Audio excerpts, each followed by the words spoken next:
Seattle rain doesn't hurry. It falls one drop at a time, steady and patient, like it had signed a long-term contract with the clouds.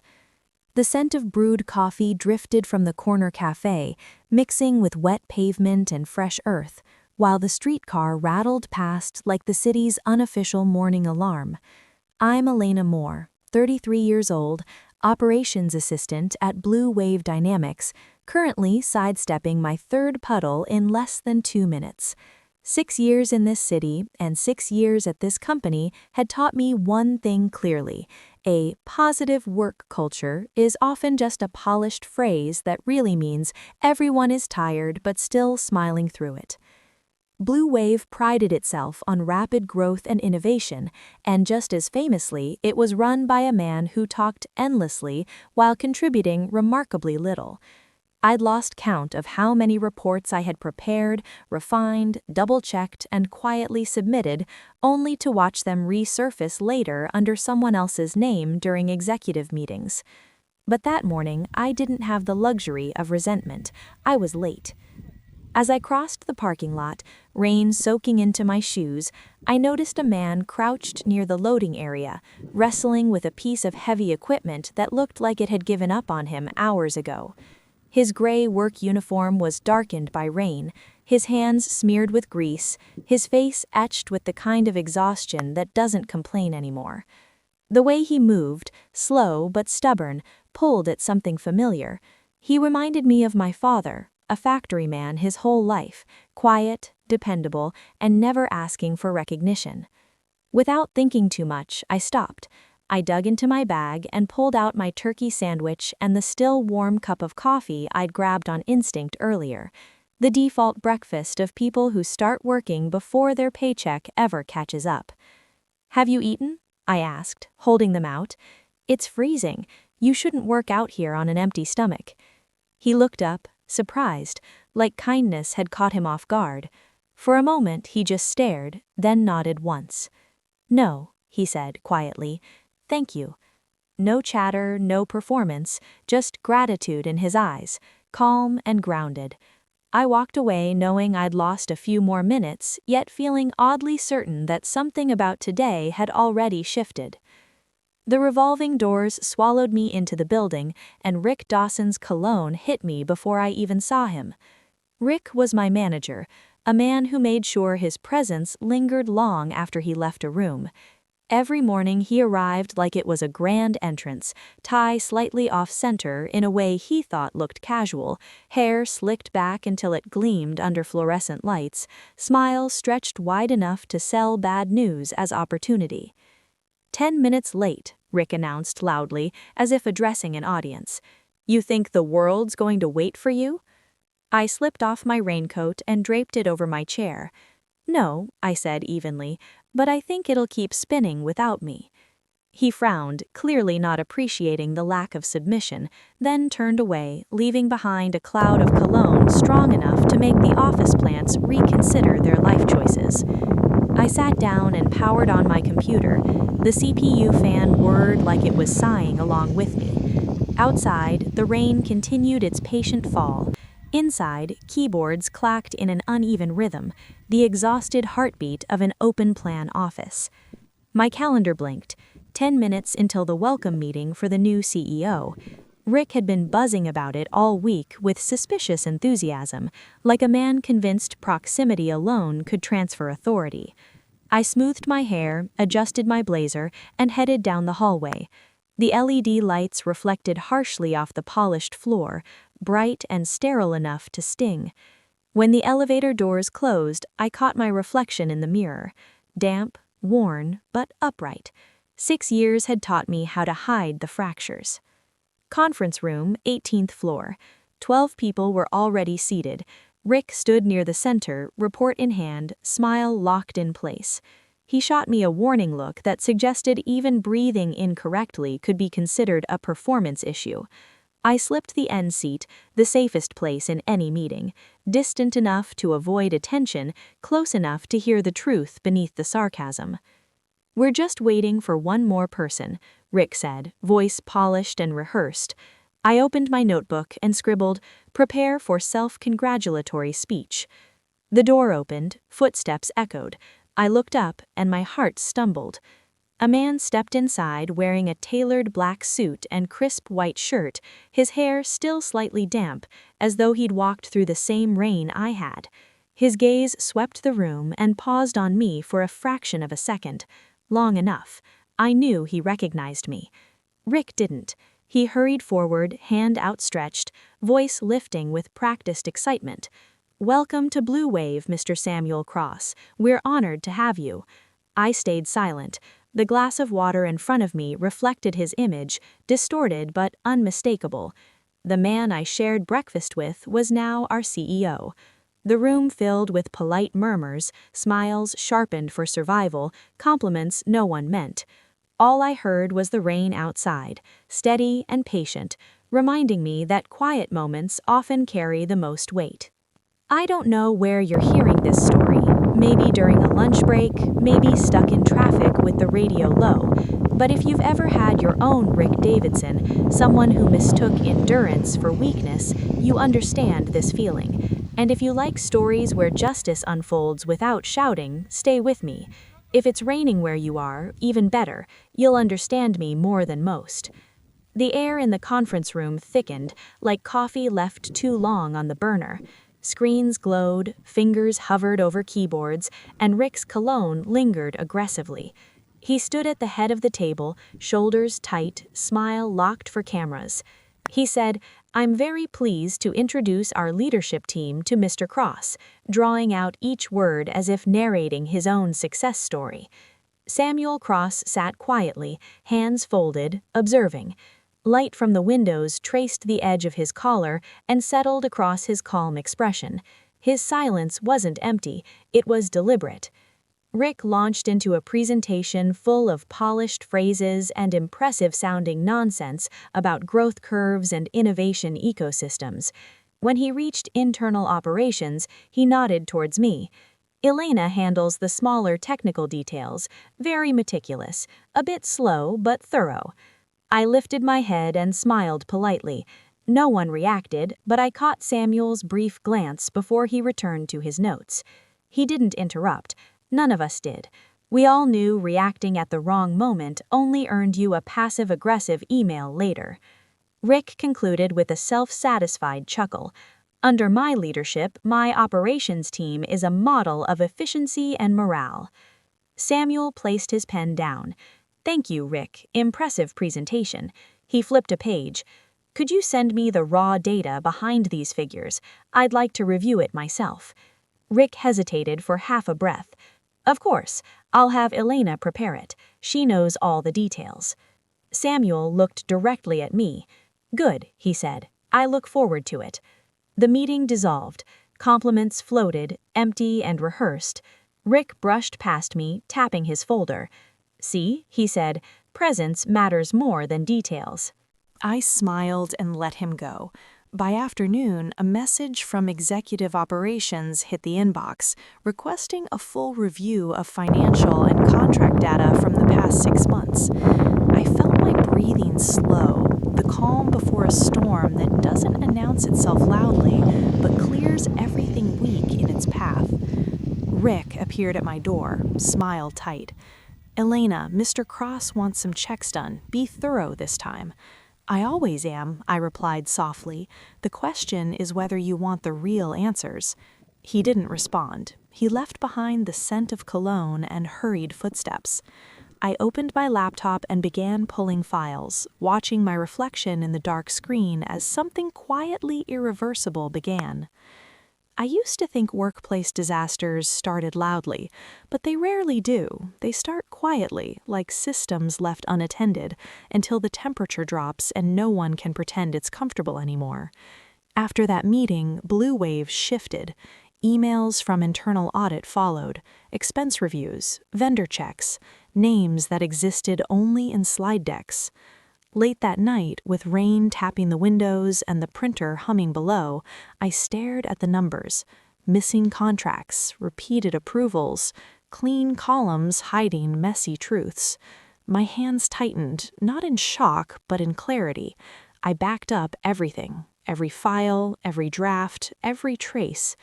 6 years working with him hadn't taught me how to be recognized, but it taught me how to survive without taking the blame.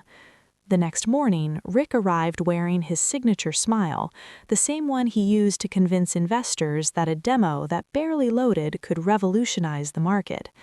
"Elena," he said, "I know yesterday's requests were a little sudden, but it's fine. We're a team, right? You and me, we understand each other." I nodded, holding my smile at the precise point between harmless and unavailable. Rick winked, patted my shoulder, and walked out. Before the door even closed, I plugged in the external drive and kept backing up. That night, I left late. The office lights dimmed one by one until only I and the past remained. In a storage box, I found the notes I once wrote to myself, lines typed in the quiet of someone who believed. "Just endure a little longer and things will settle." One note stood out, dated last March. "Today," he said, "I turned things around, but only I know that the chart was fixed at 2 in the morning." I had written those lines for comfort. Now they were evidence. I looked at the screen, the folders, the backups, and then at my reflection in the window. I wasn't the quiet assistant waiting to be recognized anymore. I was the one who understood the system, where it cracked, who was hiding behind the glass. I didn't want revenge, I just wanted the truth to exist in the same room that had echoed only with the manipulator's voice. I shut down the computer and stepped into the dim hallway.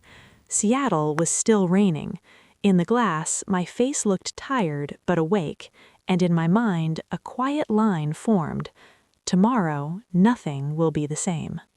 The next morning, I woke to the sound of light rain and a weight in my chest, the kind that comes when your heart hasn't caught up with what your mind uncovered the night before.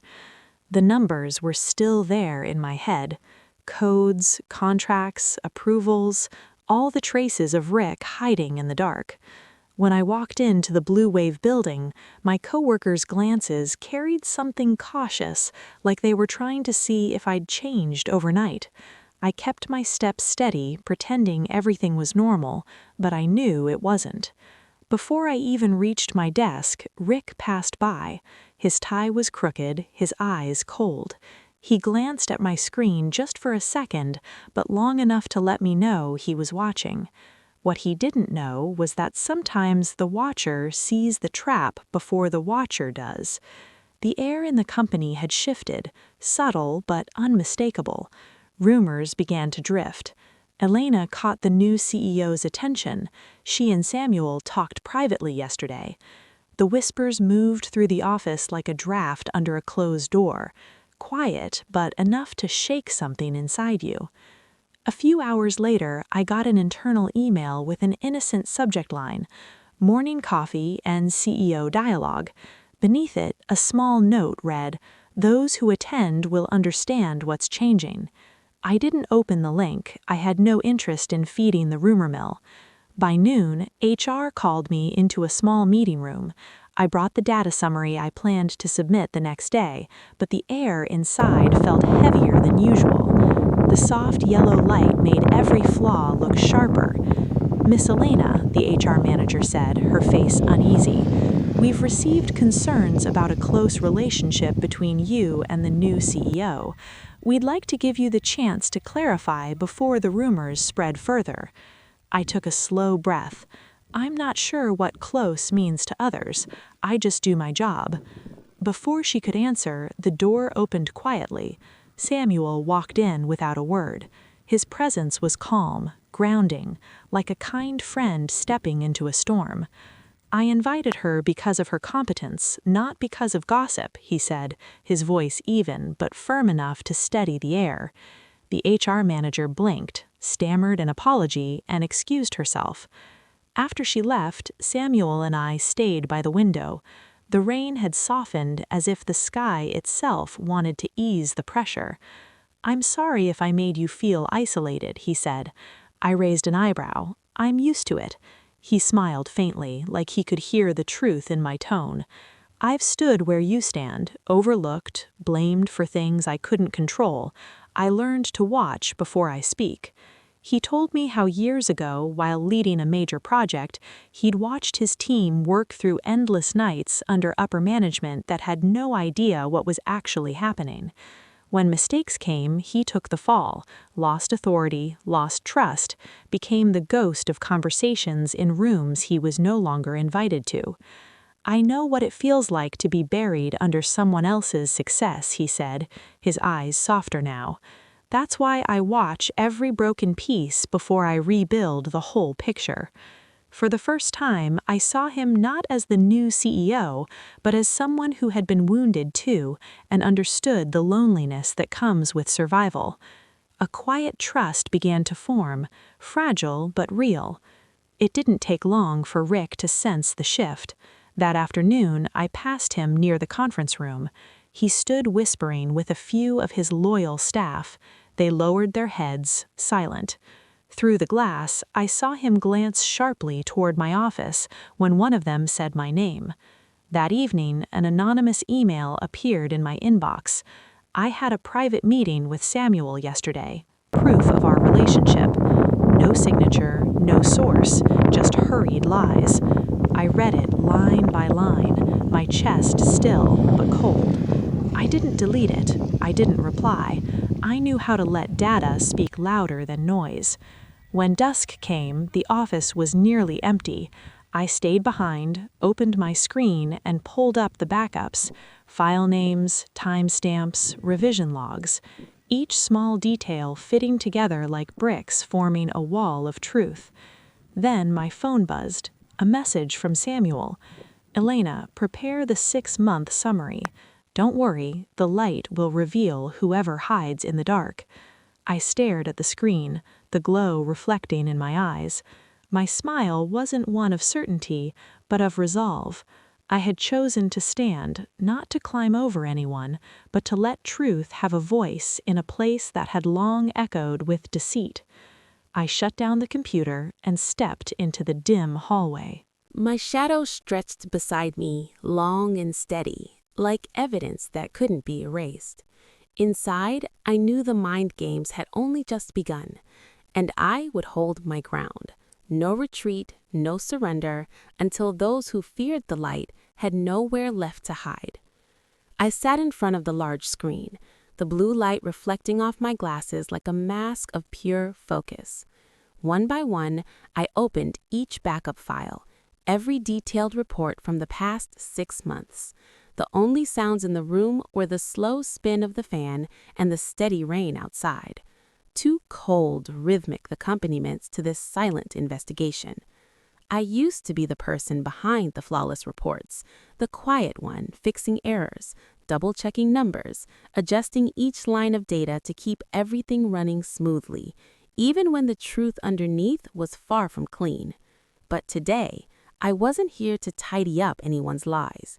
Today, I was here to find the light. I combed through every transaction, every vendor record. Slowly, one name kept rising to the surface. Optimus Consulting Solutions, a company with almost no contract details in our system, only a vague entry under outsourced services. When I opened their banking record, the transfers told a story of their own.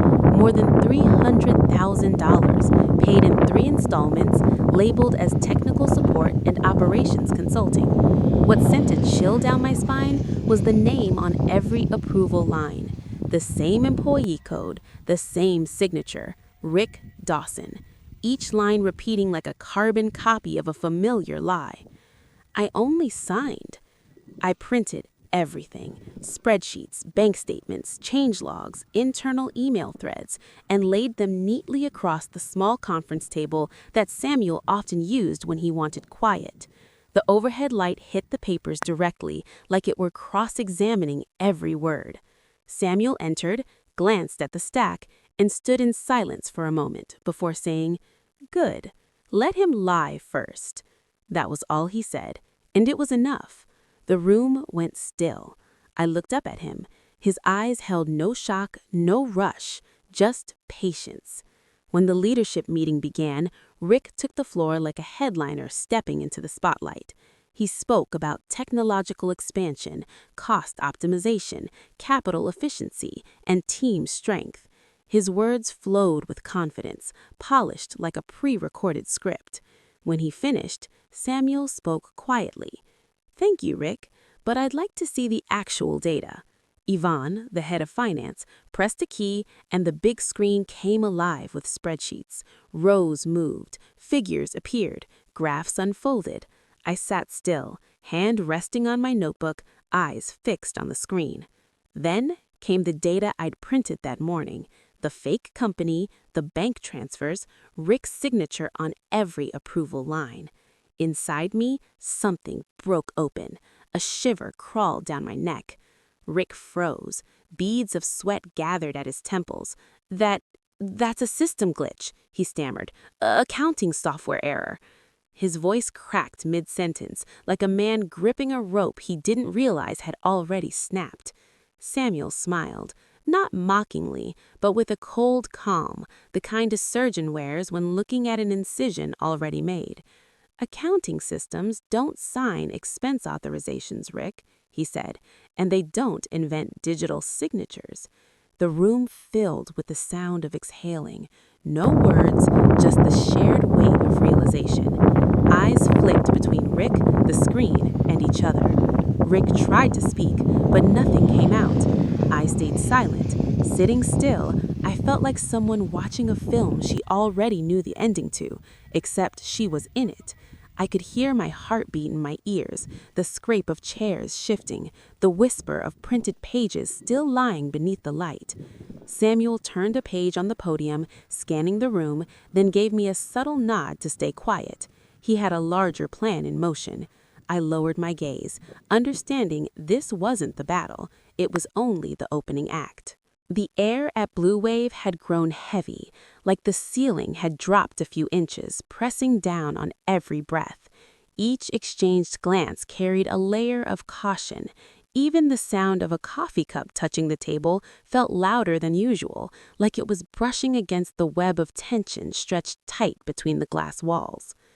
I walked down the hallway, my thin jacket doing nothing against the cold creeping from the inside out. The wind didn't move through the doors, but the silence, the fractured whispers along my path, chilled my skin just the same. I knew then there was no space left for weakness. When I powered on my computer, the screen lit up strangely. The files I'd spent the entire week arranging were gone. The Q2 audit folder was empty. The hidden backups had vanished too. Only a few hollow folders remained, like shells where data once lived. I knew instantly Rick was erasing the trail. I could picture it the night before, him sitting in the dark, shirt clinging to his back, hands shaking as he typed the delete commands. Maybe he thought erasing files meant erasing guilt. What he didn't know is that I'd already backed up everything 24 hours earlier. One copy on an external drive, one on my personal computer at home, and one encrypted upload buried under a random cloud folder titled Apple Pie Recipe 23. 6 years working under Rick taught me one thing. When faced with the crisis, he denied it. And I'd been preparing for this moment of denial ever since the day he taught me how to temporarily handle a financial discrepancy.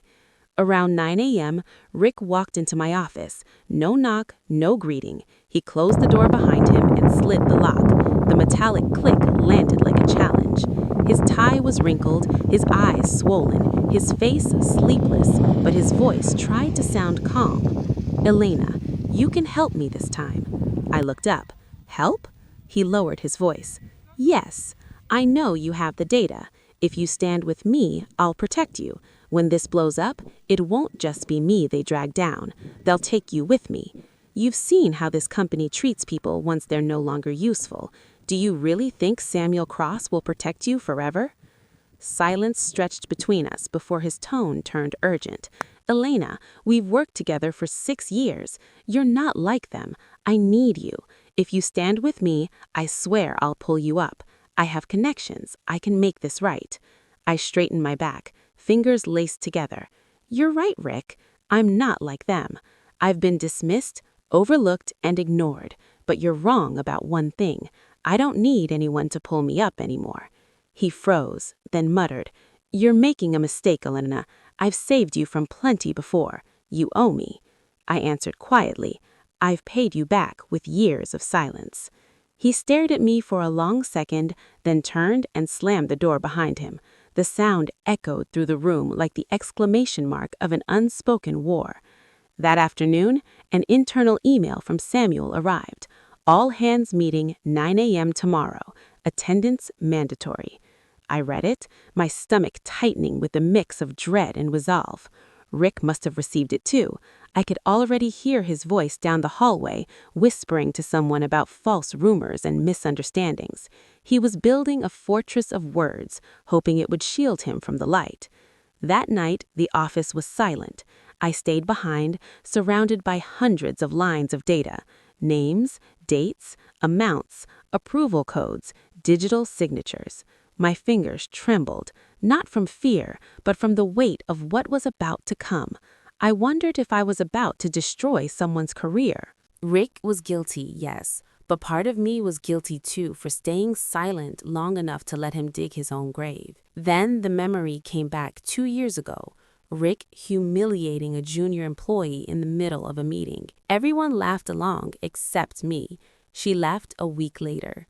I could still see her eyes, still hear his smirk, and I realized my fear was smaller than the fear of watching that happen again. I shut down the screen, slipped the hard drive into my bag, and locked the drawer. The final backup I sent to Samuel through a secure channel, one only he and I could access. I typed slowly, "The report is ready. Do what you believe is right." Click send. No explosions, no soundtrack, just the soft whistle of wind through the window frame. But I knew that moment had shifted the air across the entire building. I gathered my things, turned off the lights, and paused by the glass door. Seattle was still wet, but a faint glow from the building across the street spilled through like the first glimmer of truth breaking through the fog. And deep down, I knew from here on it wasn't about revenge anymore. It was about who would let the truth be seen. The next act would begin at 9 a.m. tomorrow. Before dawn broke through the windows on the 18th floor, I was already there. The lights in the corridor were dim, the silence heavier than usual, as if the entire building was holding its breath, waiting for something to happen. I carried the external drive, printed reports, and a quiet confidence. Behind me, footsteps echoed one by one, doors opening and closing softly, people arriving to witness whatever was about to unfold. Rick showed up first. From a distance, he looked composed, but up close, the details betrayed him. Slightly swollen eyes, hands tightening around his briefcase a little too often. The internal bulletin had invited the entire company to a financial transparency and strategy update. When everyone had gathered, the stage was set like a ceremony, spotlights fixed on the podium, the big screen glowing with the title slide, Financial Overview, Truth and Transparency. Rick stood there with his practiced smile, speaking before anyone else could. "Good morning, everyone. I'm honored to share with you." He talked about performance, growth metrics, and unrecognized efforts. His voice flowed, but I watched the small betrayals, his lips trembling as he reached the last slide, his finger hesitating over the clicker. Then Samuel stepped onto the stage, not like a man commanding authority, but like a storyteller reclaiming the narrative. He nodded once, pressed the remote, and the screen flickered, then appeared. Optimus Consulting Solutions. 3 large payments, $120,000, $100,000, $80,000, approved by the executive code belonging to Rick Dawson, accompanied by meaningless notes like operation support and process optimization, and then a snippet of an internal email. I noticed irregularities in these entries. Please confirm with Rick, from a finance associate named Sophie. The room went completely still. Data can't fake emotion. Numbers can't hide the truth. Rick stood before the glowing screen, sweat sliding slowly down his collar. He opened his mouth to speak, but nothing came out. Samuel didn't rush to accuse. He simply looked around the room and said evenly, Robert Dawson, holding executive authority in this company, approved payments to a vendor with no valid contract. Would you like to explain that? Silence thickened. Rick tried to steady his breathing, as though he could inhale enough to anchor himself. It's not a system error, Samuel said, his tone calm but sharp. It was a choice. Systems don't decide who signs. The finance team stirred. Uneasy glances, chairs shifting, a few people pulling out their phones, maybe to record, maybe to remember. Rick's eyes darted around the room, searching for the exit that no longer existed. I stayed still, my gaze fixed on the screen. My shoulders trembled slightly, but not from fear, from the nearness of justice. I didn't speak because I didn't need to. The truth was speaking for me. Rick managed. I was just following procedure. Samuel tilted his head slightly, almost smiling. Which procedure is that? The one that allows signing payments to companies with no contracts and no deliverables? He turned to the secondary display. And here, he said, switching screens, the IT access logs show Rick logging into the system at 11:42 p.m. outside normal authorization hours. The record confirms that data was altered before submission for approval. A low gasp rippled across the room. Someone covered their mouth. Another opened their notes app. Rick's mouth hung open, but no sound followed. Sweat rolls down his temple and disappeared into his collar. He stepped back once. I thought if he cried now, I wouldn't be surprised. But what I saw wasn't fear. It was exhaustion, the kind that comes from knowing the fight is already lost. Samuel turned toward me and said softly, Elena did this work. She didn't do it to bring anyone down. She did it to let the truth stand up. A small wave of applause broke out, not loud but sincere. A few people stood, clapping hesitantly. People who once whispered that I was the CEO's favorite. Now they applauded the woman they had never really seen. Rick turned. His eyes met mine. Defeat, anger, and something else. Realization. He looked at me, then at Samuel, as if to ask, how did she end up with the power I never had? Samuel stepped forward, his tone steady. We are suspending Robert Dawson effective immediately, pending internal and legal investigation. You will remain in the building until verification is complete. Chairs scraped. Footsteps shuffled louder than usual. As people rose, 2 security officers approached. Rick wasn't handcuffed, but the look in his eyes said everything. His power had already been taken. Before leaving, his gaze stopped on me one last time. For a brief second, I saw no hatred there, only recognition. The look of a man finally seeing the person he'd underestimated. I didn't smile. I simply nodded. When the door closed behind him and the light from the projector glowed over the frozen spreadsheets, Samuel turned back to the room. We don't punish mistakes, we punish deceit. It wasn't just a statement, it was a declaration. The data on the screen had already made it clear. This wasn't a single breach, but an entire network built in the dark. Moments later, the internal announcement went out. Robert Dawson suspended from his role as division director. Interim management to be jointly led by Samuel Cross and Elena Moore. The news spread like fire through dry grass. From finance to engineering to marketing, everyone knew the balance of power inside Blue Wave had just shifted. In the following hours, as I walked through each department, I could feel the air changing. Whispers followed me. She actually did it. Didn't think I'd live to see this day. Some nodded as I passed. Others stopped mid-step, watching from behind glass walls. Their looks weren't resentful anymore. They carried curiosity, respect, and a fragile kind of hope. I entered Rick's old office, not to claim it, but to look at the space where power had lived. I flipped on the light. Darkness withdrew as the white glow spread across the room. Drawer by drawer, file by file, light pushed away the shadows, as if truth itself was finally allowed to exist. Then came the internal system, Rick's old domain of control. With my new credentials, I calmly removed his name from the leadership network. No public announcement, no ceremony, just a single command: remove user from leadership roles. One press of enter. My name, Elena Moore, head of strategic operations interim, appeared in the updated chart. I looked at the screen, then at the conference room outside. Everyone was quiet, eyes on the display, waiting for what came next. Samuel entered behind me and placed a steady hand on my shoulder. My heartbeat was calm now. No tremor, just focus. He whispered, "You all right?" I answered softly, "I'm ready." The words weren't loud, but they carried enough weight to break through the quiet. I had finally stepped beyond silence. Soon after, I joined the finance department heads for an internal meeting. I stood in the center, reviewing each report, every proposal to fix broken processes and eliminate vague contracts. Voices overlapped, some firm, some uncertain. "We need people we can trust," someone said. I met their eyes, not with new authority, but with responsibility. Fairness, I told myself, had to be practiced, not preached.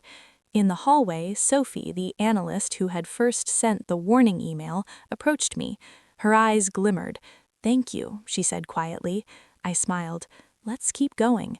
Another colleague hesitated before asking, "Do you really think we can change the culture here?" I met his gaze. If not today, then when? By day end, I found myself at Rick's old desk, empty now, quiet.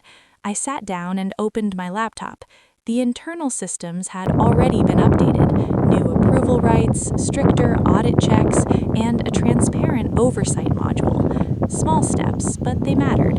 I placed my hand on the glass surface of the desk, looking at my reflection. The Elena staring back wasn't silent anymore. She wasn't just a witness. Outside, Seattle's rain still fell, soft and steady, but inside this building, it sounded different. The rhythm had changed. The rain was no longer background noise. It was the sound of renewal. I opened an email from Samuel. "Tomorrow's meeting will include the new organizational announcement and strategic direction. Rest if you can." I looked out the window. Raindrops slid down the glass. The conference lights reflected on their surface. My name glowed in the new org chart. I closed my eyes, inhaled deeply, and exhaled with purpose. I stood, slipped off my damp coat, and placed the external drive in the drawer. It was still heavy, with data, with truth, but my chest felt lighter than it had in years. Not because the victory was complete, but because today I was no longer the forgotten shadow. I walked down the long hallway, light spilling across the walls, my shadow stretching behind me with every step. I knew challenges were waiting ahead, but this time I owned the direction of my next move, not for power, but for responsibility and for the truth. Seattle was still drizzling that morning, but I no longer felt the cold. I arrived early, walking down the hallway that once echoed with the footsteps of power, now a path of my own. Rick's desk sat empty. Everything he once touched, now just a quiet memory. In my inbox, an internal invitation, a midday gathering across departments titled "The Transparent Beginning." The note said everyone should bring their own lunch, a small gesture to rebuild trust. I didn't know who sent it. Maybe something Rick had planned before his suspension, or maybe Samuel's way of resetting the rhythm, but I knew I would go. I packed my lunch the same way I used to on all those early mornings, but this time there was no anxious knot in my chest, no guarded thoughts, just a quiet sense of beginning again. At noon, everyone gathered in the lobby, a long white tablecloth stretched across the tables, sunlight filtering through the tall glass walls, elegant yet warm. Every eye turned toward the small stage where Rick once stood, but today it was empty, waiting for a new voice. Samuel stepped up, holding a small mic. His tone was calm, even. "Today," he said, "we're not just sharing lunch, we're sharing time to listen." Then he looked at me and nodded, a silent invitation. I stood, walked to the center table and placed my lunch at the spot once reserved for the old leader. The room quieted. My voice was low but steady. I just want to remind us that transparency and kindness aren't privileges. It's about how we're every day, how we make sure everyone is seen and respected. Applause began softly, then spread across the room. It wasn't loud or performative, just enough to remind each person they weren't alone anymore. As lunch went on, I heard the murmurs around me. "You did what so many were afraid to start. I'd like to work for someone like you. From now on, we should all be accountable." The voices were small, but they carried weight. The afternoon passed in a warmth I hadn't felt at Blue Wave in years. No more guarded looks, no rumors, just people connecting, sharing food, and speaking truths that once would have been whispered behind closed doors. Later, I walked into Rick's old office again, the House of Power, now quiet. I turned on the light, letting every corner shine. I opened the internal systems and began resetting permissions. Line by line, each small change another seal against future shadows. Samuel entered behind me and rested a hand on my shoulder. "Are you okay?" he asked. I met his eyes, took a deep breath. "I'm ready." Before leaving for the day, I drafted one last internal message. Today was our first transparent lunch, but this story about fairness, integrity, and kindness is only beginning. I stepped out of the building. Raindrops streaked the glass, hallway lights casting my shadow long behind me. My steps were lighter than they had been in months, but each one carried something solid, a certainty that Blue Wave was no longer a place where silence buried the truth, but where people could finally look each other in the eye with respect. And in the steady rhythm of the rain, I heard the city exhale, as if Seattle itself was breathing again after a long storm. Some victories don't come with medals or applause. They come when you can look at yourself and say, "I didn't give up." If you've stayed with me until the end, tell me what moment in this story made you stop, made you feel like someone just told your story. I'll read every comment the way I once read every detail, searching for the truth. And if you believe that justice doesn't need noise, only timing, hit follow and turn on notifications. More stories are waiting to be told. Thank you for staying until the very end.